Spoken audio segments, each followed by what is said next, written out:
All right, everybody. Welcome to the Rise 41 podcast and to the fifth episode of our Overcoming Adversity series. I'm your host, Gonzalo Herrero. Today, I have the privilege of welcoming Mr. Jared Maynard.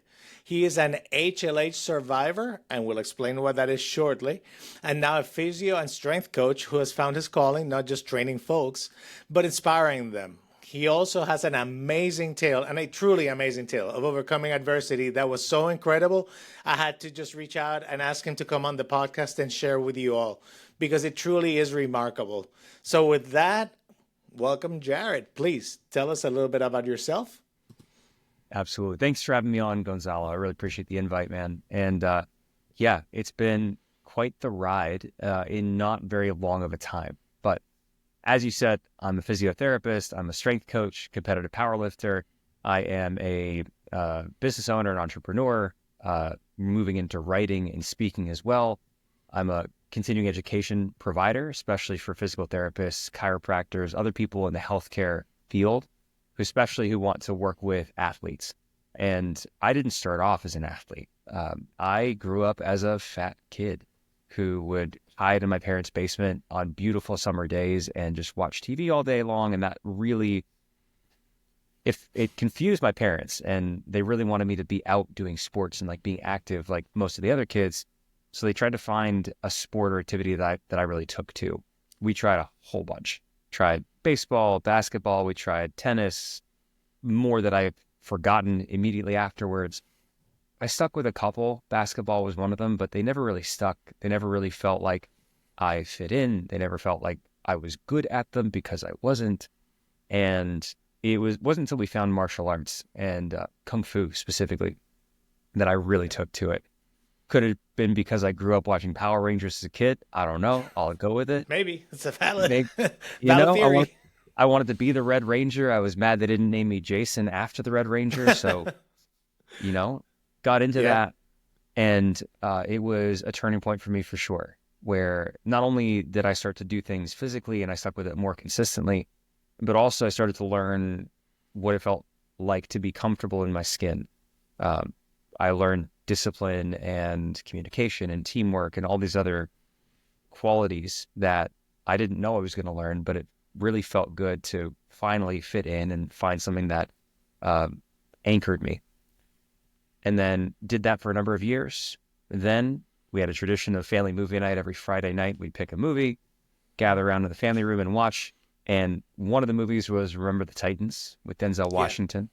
One of my favorites. Absolutely classic. Classic movie. But we had to pause every game sequence every minute and a half because none of us except my dad had played football and knew what was going on. So we had to be like, Dad, wait a second. Is that good? Are we happy for that or are we sad?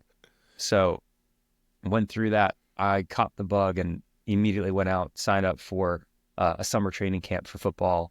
Wow. And then stuck with that for the next 3 years in high school. And again, same different flavor, but same outcome where I really started to feel what the rewards of working hard, of teamwork and camaraderie. And I was not the best player by a long shot, but I worked really hard and I really enjoyed being part of the team. So fast forward 3 years, at the end of my senior year, football's done. And now I need something to do with myself for 2 hours a day, 5 days a week. Okay. Between my junior year and senior year, the coaches had one rule where we did some fitness testing at the end of the junior school year. So pull-ups, push-ups, dips, some other exercises I can't remember. And they would retest us as we did summer training camp before the next season. Right. And so long as we got better, we got to play. So didn't have a training program. We were just left to go train and get better. So I started lifting weights in my parents' basement at about 15, 16 years old, really to get better at football, be a bigger, stronger player. So no coaching, nobody telling you what to do, kind of like figure it out. I assume this is start of the internet maybe time. So is there even a resource really? My singular resource was really a bodybuilding book that my dad had from the early to mid 90s. Because yes, this would have been Internet's starting to come into more common use. We had a family computer, but it wasn't what it is now by a long shot. Right. So no coaching. Coaches didn't really give us a training plan. They just wanted us to train, get stronger. They didn't really care how we did it. And that was it. So I'm doing my bodybuilding stuff and trying to figure my way out in the gym. And come the next season, I was better. I'm talking about the difference between 1 pull-up and 3. Yeah. Not monumental numbers, but it was big to me at the time. Hey, 300% improvement. It's exactly right. But the thing that I started to discover both then and then once football finished and I needed to do something with myself was, again, that surprise discovery of it feels really good to come in the gym and see that, I actually got another pull-up now and I could only do one, 3 weeks ago. Mm-hmm. Or I got an extra rep or two. And I started to notice how much that actually boosted my self-confidence, how it was a place that I could go regardless of how the rest of my day went. If I was stressed out because of school or because of girls, because this is the time that we started to really be interested in that, or my parents were really, trying to get me to do my chores and I didn't want to. The gym was just safe and constant and really built me up. So after discovering that, I stuck with it through high school into my undergraduate degree. And I started training more for aesthetics, try to put on some more size, trying to look better. This is now, as the internet is becoming more and more commonplace, and especially as bodybuilding kind of reaches a heyday, or another heyday. Natural bodybuilding, this is around between 2010 and 2013, where I really started to take notice of it, and I decided that's what I want to do. Okay. So finished my undergrad degree. And by this time, I'm going into my master's degree for physical therapy. And I decide, I'm going to focus on bodybuilding training. I never competed, although I intended to. I found that it wasn't a great match for me at the time, just because of how focused I needed to be on nutrition, and trying to get really lean, coupled with my general state of anxiety and school and all the other pieces. Wasn't a great fit. Right. I have tons of love for all physique sports. It's got a special place in my heart. It just wasn't the thing for me. So I made that decision and then found powerlifting and was waiting right there as my rebound girlfriend, so to speak. And powerlifting, for those who don't know, the joke in the fitness community is that it's all the power of bodybuilding without the nutrition. Without the discipline. Just eat a lot. Exactly. Get strong. Exactly. And I say that with, the utmost, again, respect and admiration for both physique sports and strength sports. And for me at the time, finding that I could come into the gym, train hard, which is what I found really attractive in my parents' basement training for football. I had that and I could expand on that and get stronger and do things that I'd never done before. And it was a better fit for me at the time. Didn't need to focus on some of those things. So this is how I found my way into the gym and under the barbell, and all the while knowing that I was focused on, can I add more weight to the bar? Can I add more muscle to my frame? And over years, finish my physical therapy schooling. I get out into the clinical world, start to work in sports medicine and orthopedics, and really gravitate towards working with lifters, powerlifters for sure, but bodybuilders, weightlifters, anybody trying to get strength athletes, really. Exactly. Okay. So that leads me, to really live in this world. And all of that ended up being crucial for even you and I being here having this conversation, although I didn't realize it at the time, because early last year, coming up on almost exactly 1 year ago, I started to get sick.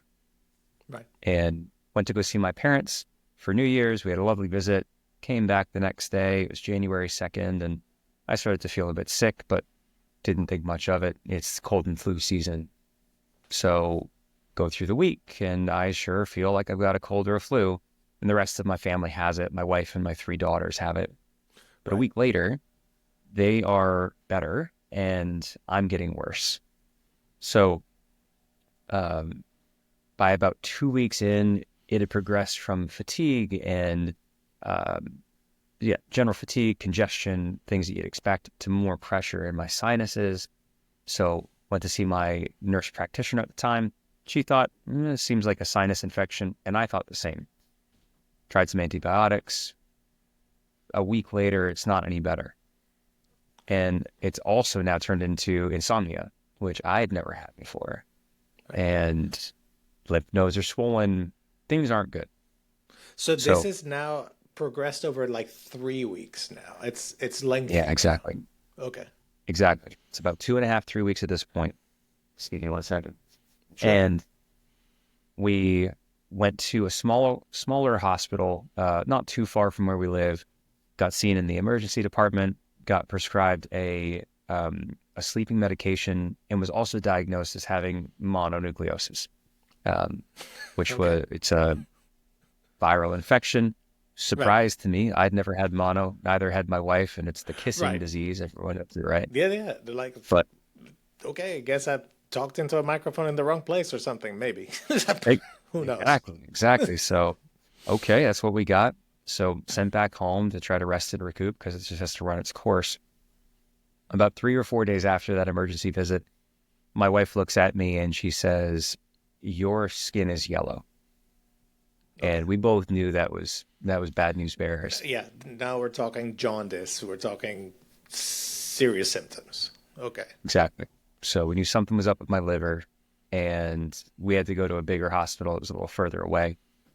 But I remember my wife drove me to the hospital because my mom came in to watch my daughters, drove to the hospital, and I got out of the car to walk into the emergency department.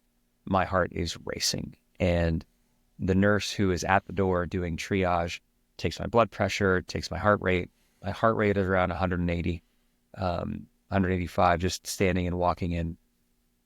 My blood pressure is spiked. I can't remember the numbers, but going to talk to the clerk behind the desk after that, I told her, like, I'm going to pass out here.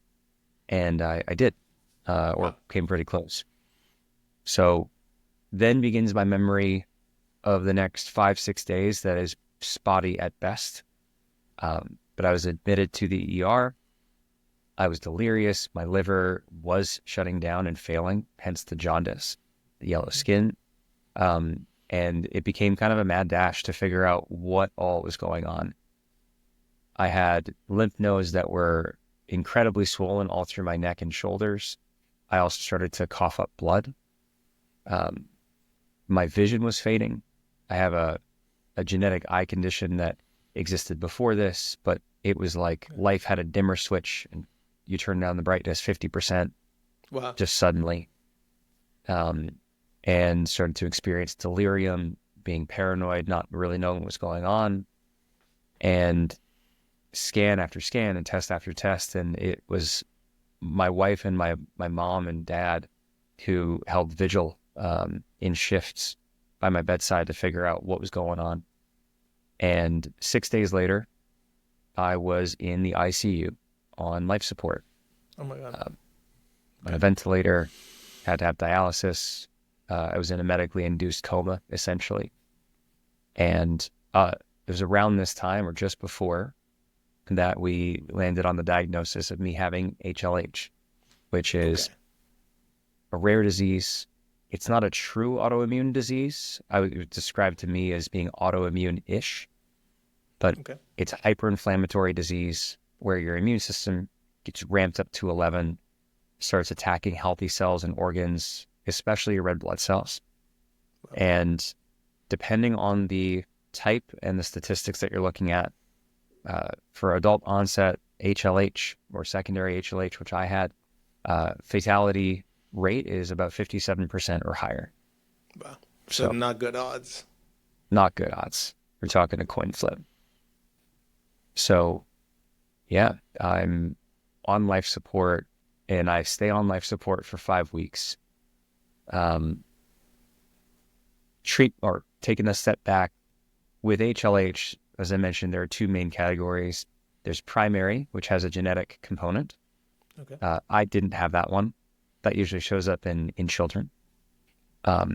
But secondary can be caused by either a virus, which was the case for me, a cancer, or a different autoimmune disease. HLH is also, again, rare. So it's not one of the first things that crosses people's minds. There's also not as much research on it as most other diseases or illnesses. Sure. So once we found that diagnosis, then the treatment that follows is chemotherapy, corticosteroids, and any other treatments that we need to help fight off the infections and complications that you get from being in the ER, or excuse me, the ICU, Right. Especially for a long period of time. The thing about it, though, is I was so sick because of how fast and how strongly the HLH affected my body, that the doctors couldn't give me the proper or full doses of treatment because I just wouldn't have handled it. Right. Oh my goodness. Okay. There's coma. I can't communicate beyond maybe fluttering my eyelids, which apparently I did, but I have no recollection. There's a black hole in my memory. And I needed dialysis for it. I believe it was about 2 or 3 weeks at that time. I also couldn't eat because I had a ventilator tube down my throat and then later punched through my throat in a tracheotomy. So they had to insert a nasogastric tube through my nose down to my stomach, mostly for medications. They tried to give me some nutrition, but because of how sick I was, I couldn't handle or receive much of it. So the reason that I started with my journey into the gym and under the barbell, which had some surprises and things that I discovered that I liked that I didn't think I'd get, is because all those years spent training for football and then training for aesthetics and then bodybuilding and then powerlifting built up a bunch of muscle on my body, allowing me to walk into the ICU weighing about 194 pounds or so. Because I couldn't receive much nutrition, my body had to rely on what it had on its frame, which is a bit of fat, but mostly that muscle to survive. Wow. And we keep hearing from physicians, as we learn more, as we grow in our understanding of physiology and things like that, how having lean muscle mass is very life-saving or life-sparing, if you will. It's a great buffer against adversity like this, physical illness. So, and I'm sorry, I'm adding that for context for the audience. So, yeah, please continue. No, don't be sorry, because you're exactly correct. And I'm probably one of the best examples that I can think of that exactly, because my body used about 40 pounds of that muscle. Wow. So that when I woke up from the coma, came off of life support after I quite miraculously turned around, more on that in a minute, I went in at about 194 pounds and I woke up in the ICU at about 150. Wow. And for context, I'm 5'11" and a half feet tall. I'm not exactly short. So to weigh 150 pounds, I was skin and bones, effectively. So yeah, through the 5 weeks total of life support, by about week 3 or 4, that's when I continued to get worse. My organs continued to shut down. My liver, my kidneys, my spleen was enlarged. And we got down to the last treatment, which included monoclonal antibodies. And one of my doctors, who was running lead for the team, told my parents, who were there on shift at the time, we're going to give him this treatment and his body's going to do what it's going to do. And they did, and I wasn't responding to it. And again, it came to his body's going to do what it's going to do. And the charge nurse, I believe it was, who was in the room or within earshot, came up to my parents afterwards and said, "It's important that you understand what she just said," referring to the doctor. Right. There's nothing else we can do for it. So faith plays a really important role for me and my family. There was much prayer being offered, not just by my family and friends, but by people who I hadn't met, but had heard about my situation through the grapevine. And truly, my turnaround at that point in time was referred to as miraculous. I earned the nickname Miracle Man in the ICU from the doctors and nurses because I had no business turning around the way I did at that point. But I started to stabilize and come out of the tailspin. And eventually they were able to take me off of life support, take me off of the ventilator, although I still had a nice spigot through my throat and had to learn how to speak and breathe and speak and all of this again. But started to realize that I had made it through that ordeal, but also realized how far I'd fallen because it felt like I'd woken up in somebody else's body. Sure. Skin and bones, had lost all the muscle. I was unable. I was too weak to actually sit up in bed or move, far too weak to stand or walk. Wow. An IV had malfunctioned in my left hand. I do remember because of all the blood draws and IVs, my left arm was completely bruised. So I switched over to my left at a certain point. And one of the IVs wasn't situated properly.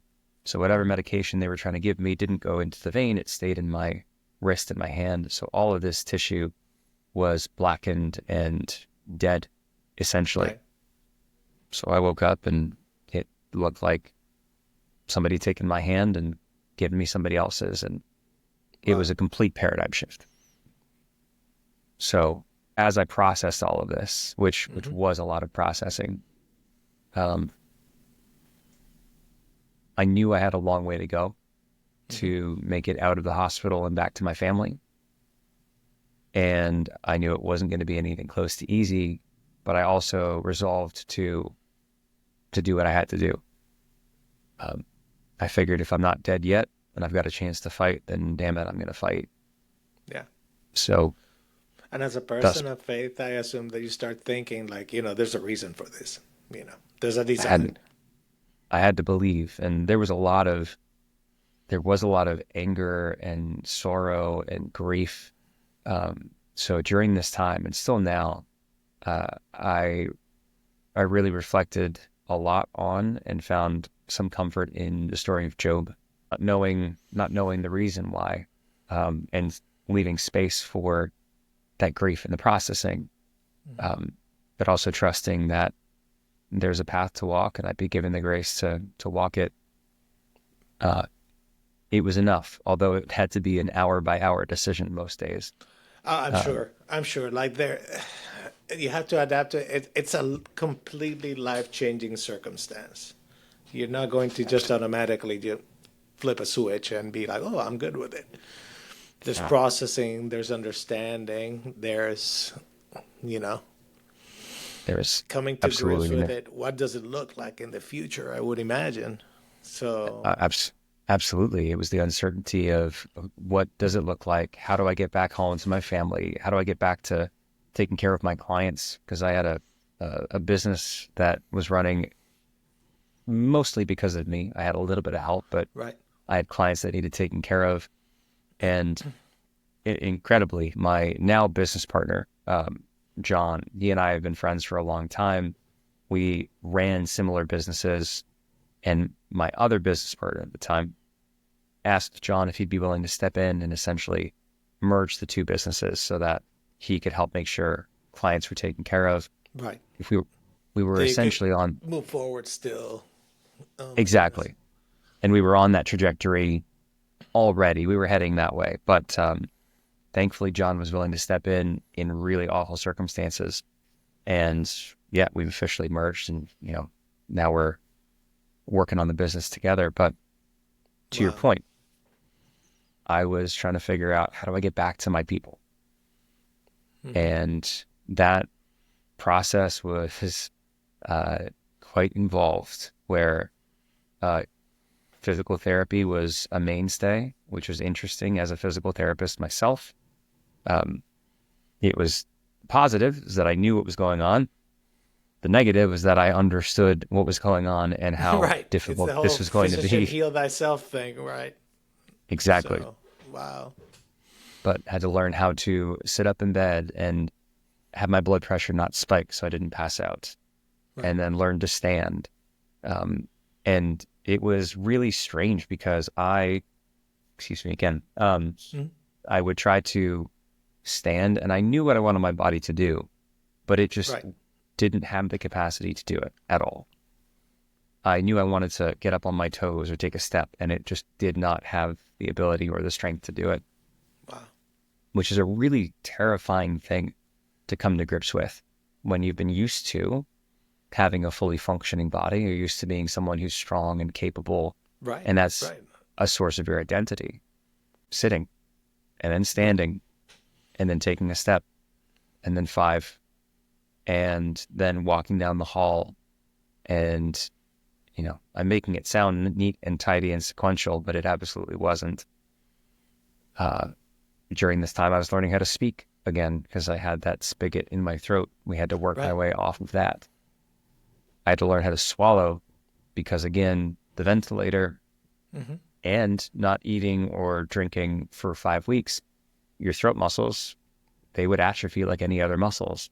Right. And it wasn't safe for me to eat or drink because I ran a big risk of choking and having it go into my lungs. So I had to have a rehab routine with chewing ice chips and learning how to retrain those throat muscles, which was a head trick. And more on and on it went, learning how to dress myself and basically the things that are basic that most of us, myself included, take for granted, but I needed to be able to do to get back home. So 3.5 months in total was in the hospital. Wow. From the ICU, the most intensive ICU to the less intensive ICU, and then up to a cancer ward. Even though I didn't have cancer, that's where I spent most of my time recovering and getting ready to come home. And I was admitted on January 23rd of 2023, which was the day before my twins' 5th birthday. And I came out of the hospital, came home on May 1st, 2023. But came home doesn't mean I was better. Right. You were just stable enough to be home. Exactly. That's my assumption. Okay. 100%. I was bedbound for another month, just at home, which was a step in the right direction, but still had a very, very long process to go through. And what we began in the hospital with learning how to sit and stand and doing these other really, really basic exercises. That's what I continued at home with body weight, standing up and sitting down to do, sit to stands on the edge of the bed. Right. Using, 2.5 pound weights to do some arm exercises. And I had to come to terms with that being where I was and that being what I could do, because I was used to squatting 400 plus pounds and, benching somewhere 200 something.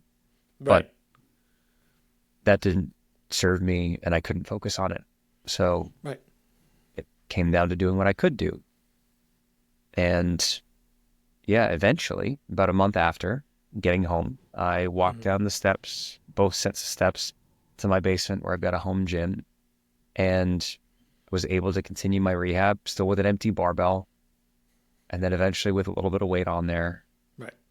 And on and on. And eventually my rehab was able to look pretty close to what my training was over the span of about, 5-6 months.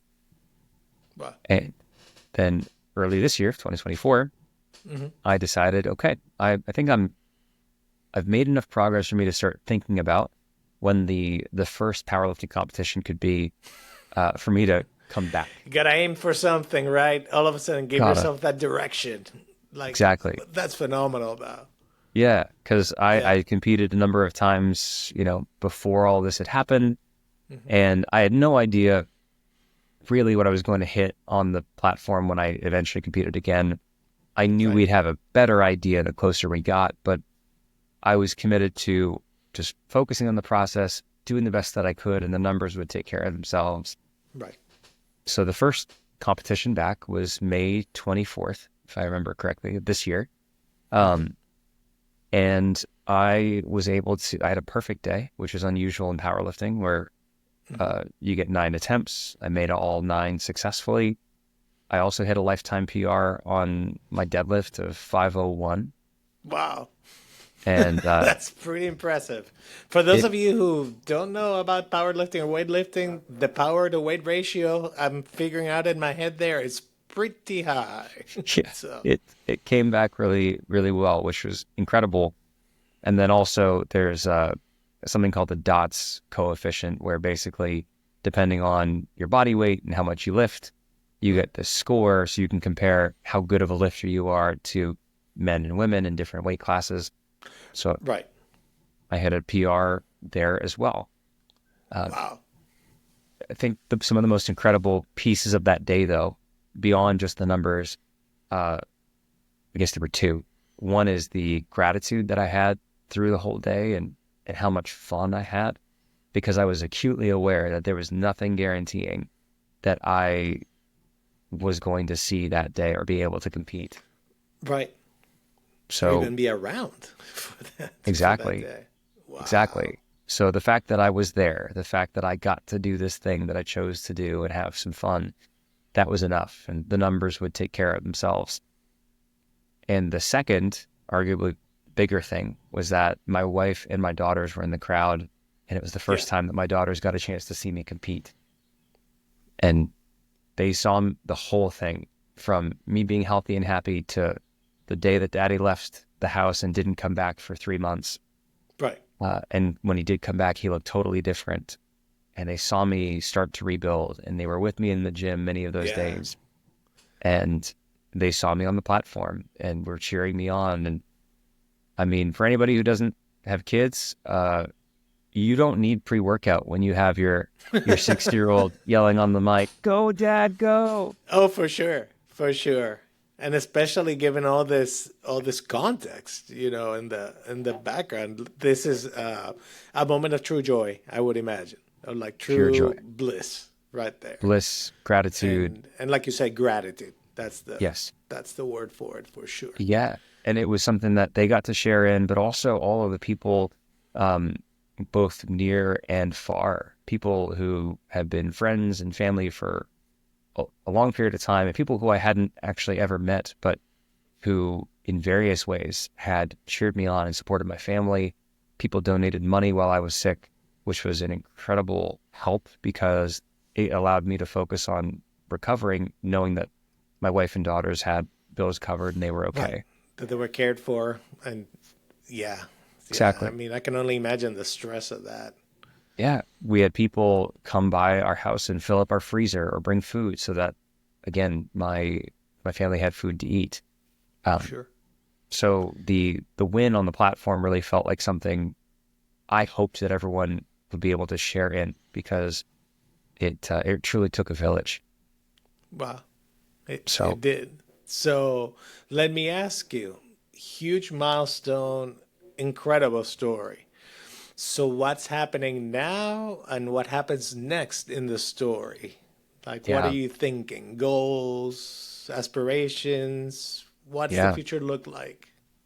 Well, what happened in between that meet and where we are currently, I competed again and PR'd my deadlift and my dot score Nice. again. There we So go. yeah, that felt really good as well. As far as what comes next, a different flavor of challenge. So I mentioned my pre-existing eye condition that Right. happened before HLH. It's called choroideremia, or CHM. That's progressive. It's currently incurable. They're working on a number of different things, but currently nothing that's viable. So what that means is I've been night blind since I was a kid, and over time my peripheral vision has started to get worse, and then eventually gets into the central vision. It leads to ultimately, complete blindness. So Wow. because the mechanism of choroideremia is inflammatory, it's a genetic thing, but there's an inflammatory mechanism that starts to kill off the cells in the retina. And because HLH is a hyperinflammatory disease, both of which Oh, are very that's a perfect rare, storm right there. seems to be. And because they're both rare, no doctors or specialists that I've spoken to have any they haven't been able to confirm it. There's not really any data. I don't know of anybody else who's had these two specific conditions together. Right. But what I've definitely noticed is my vision's gotten a lot worse, a lot faster than expected. So, I've crossed the threshold, of being legally blind. And now comes the challenge of, adapting to this with a really undefined timeline, Right. and needing to, really adapt both how I operate, how I run the business, the next evolution of me as a business owner, my skill sets, and just an updating of how I do things, even day to day. So this is something that is fresh, and I very much don't have it figured out yet. Sure. And I'd be lying if I tried to pretend like I felt good about all this every day and, Of course. was happy-go-lucky. It feels like a couple of really big blows, one after the other. And even with that being true, one thing or a few things, that I know are true and that I do believe is that I'm not done, and I know I can overcome hardship.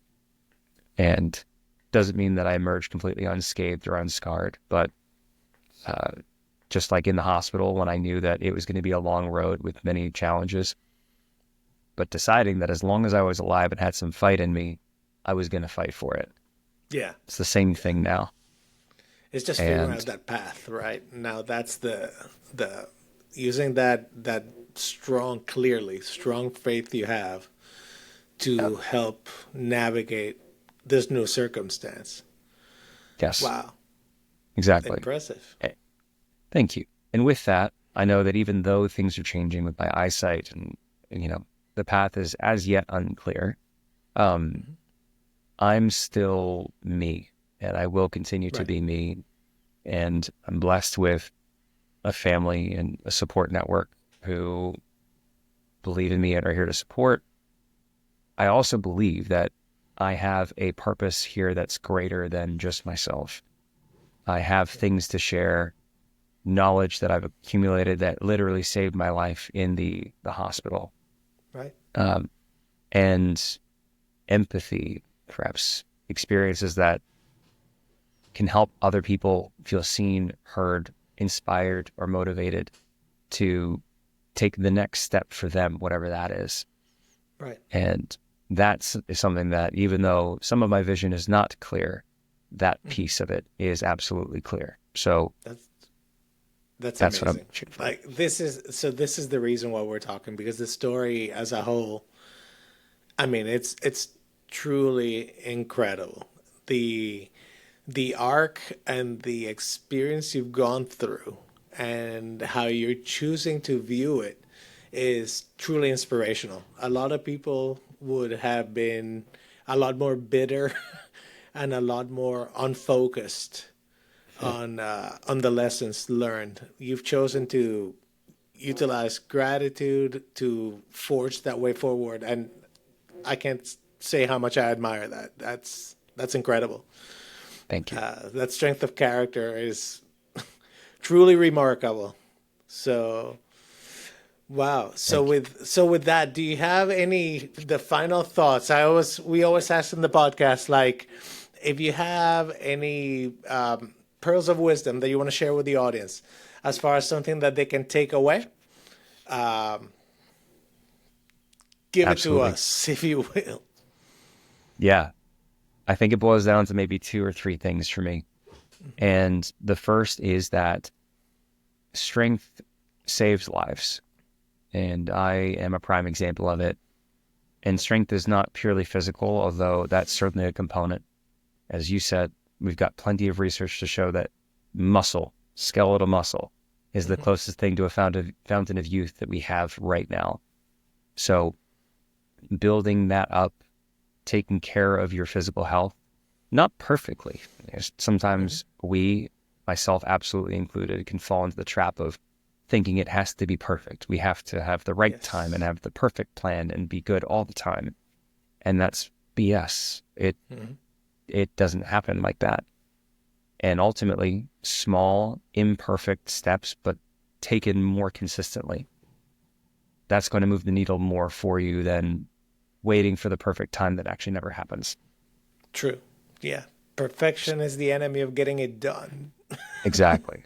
So physical health, physical strength is one, but also what comes with that is mental strength, emotional strength, developing spiritually as well.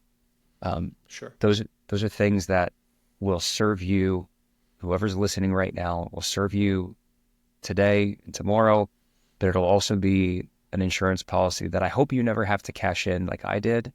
But if you do, you'll be really glad it's there.